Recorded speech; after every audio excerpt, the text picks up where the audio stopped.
नमस्कार, ये आकाशवाणी शिमला है। अब आप अनुराग पराशर से प्रादेशिक समाचार सुनिए।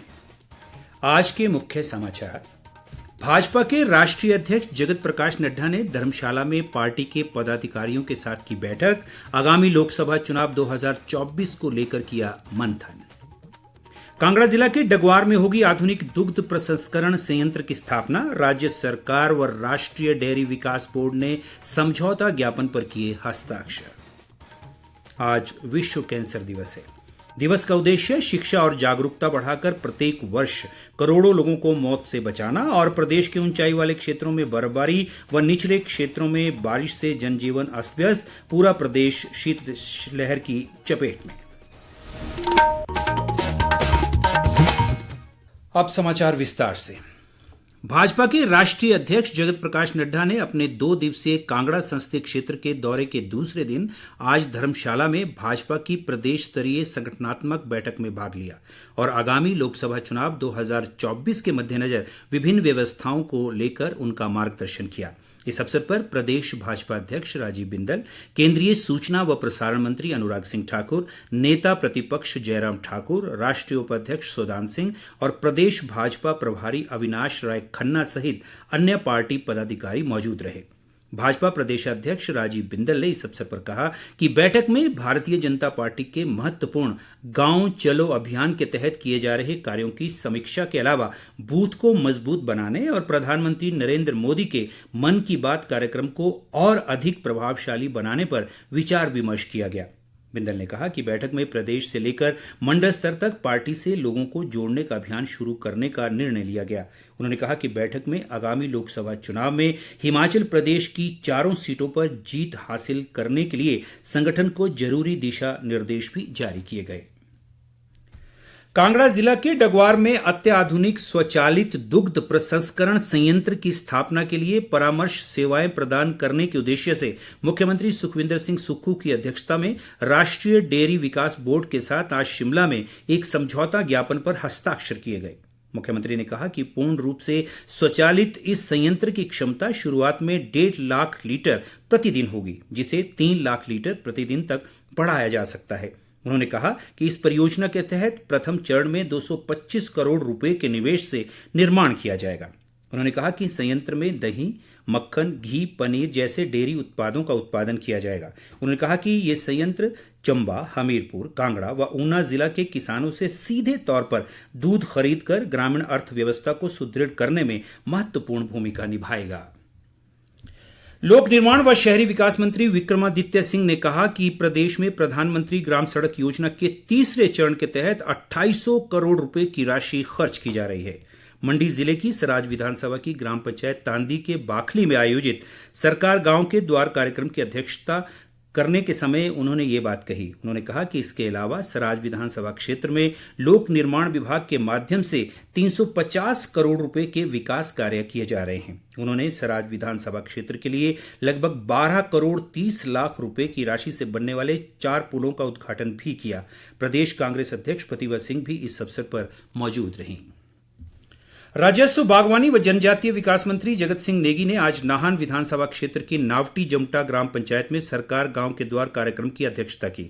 इस अवसर पर उन्होंने कहा कि आम लोगों को न्याय प्रदान करने के उद्देश्य से मुख्यमंत्री ने इस महत्वाकांक्षी कार्यक्रम की शुरुआत की है।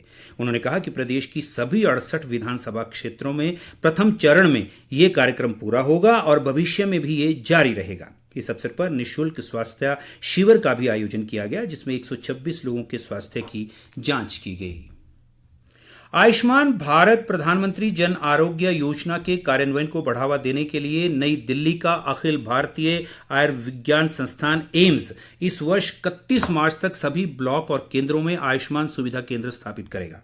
एम्स के निदेशक डॉक्टर एम श्रीनिवास ने बताया कि इस महत्वपूर्ण स्वास्थ्य देखरेख योजना के अंतर्गत आयुष्मान सुविधा केंद्र इन सेवाओं को आगे बढ़ाने की दिशा में एक उल्लेखनीय कदम है। उन्होंने कहा कि ये केंद्र सुलभ बिंदुओं पर स्थापित किए जाएंगे। ये केंद्र मरीजों और उनके सहयोगियों को लाभ प्रदान करने के मुख्य केंद्र के रूप में काम करेंगे। डॉक्टर श्रीनिवास ने बताया कि ये केंद्र 7 दिन 24 घंटे लाभार्थियों के संपर्क के एकल सेवा बिंदु के रूप में काम करेंगे। आज विश्व कैंसर दिवस है। इस दिवस का उद्देश्य शिक्षा और जागरूकता बढ़ाकर प्रत्येक वर्ष करोड़ों लोगों को मौत से बचाना है। कैंसर दिवस इस घातक बीमारी के विरुद्ध कार्यवाही करने के लिए विश्व भर में लोगों और सरकारों को प्रेरित करता है। विश्व में कैंसर से सबसे ज्यादा मृत्यु होती है। विश्व में होने वाली 6 मृत्यु में से 1 मृत्यु कैंसर से होती है। इस बीमारी से लगभग हर घर प्रभावित है। विश्व भर में कैंसर के नए मामलों की अनुमानित संख्या 200 करोड़ है। वर्ष 2022 में कैंसर से 9 करोड़ 70 लाख मृत्यु हुई हैं। विश्व स्वास्थ्य संगठन के अनुसार वर्ष 2050 तक कैंसर के मामलों में लगभग 77% वृद्धि होगी। इस कारण स्वास्थ्य व्यवस्था, लोगों और समुदाय पर इसका व्यापक प्रभाव पड़ेगा। विश्व भर में ब्रेस्ट, लंग, कोलोन, रेक्टम और प्रोस्टेट कैंसर के मामले सबसे अधिक पाए जाते हैं।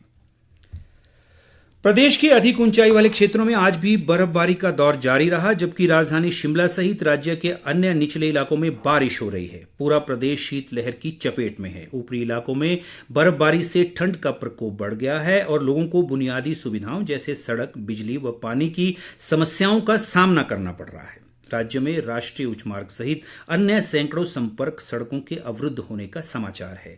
प्रदेश के ऊंचाई वाले क्षेत्रों कल्पा, छितकुल, रक्षम, असरंग व मनाली, सोलंग नाला, अटल टनल, धौलाधार सहित अन्य ऊंची चोटियों पर बर्फबारी जारी है। अटल टनल रोहतांग के नॉर्थ पोर्टल में 8 इंच जबकि साउथ पोर्टल में करीब 2 फुट ताजा हिमपात हुआ है। लाहौल घाटी में पिछले 5 दिनों से ऊंचाई वाले क्षेत्रों में 3 से 6 फुट तक बर्फबारी हुई है, जिससे घाटी के कुछ इलाकों में हिमखंड गिरने का खतरा बना हुआ है। ऐसे में जिला प्रशासन ने लोगों को अनावश्यक यात्रा न करने की सलाह दी है।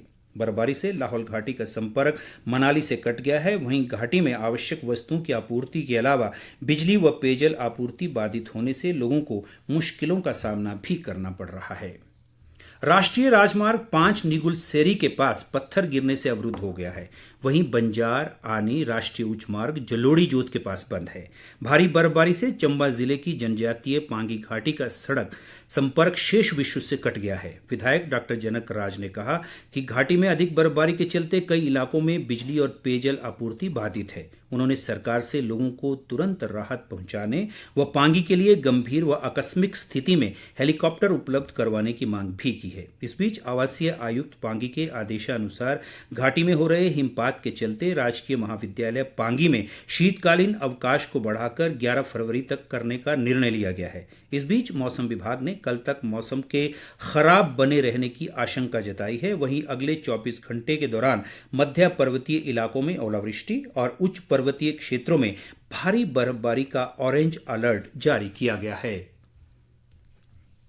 वस्तु और सेवा कर अधिसूचना महानिदेशालय ने दिसंबर वर्ष 2023 तक 1700 फर्जी इनपुट टैक्स क्रेडिट मामलों का पता लगाया है।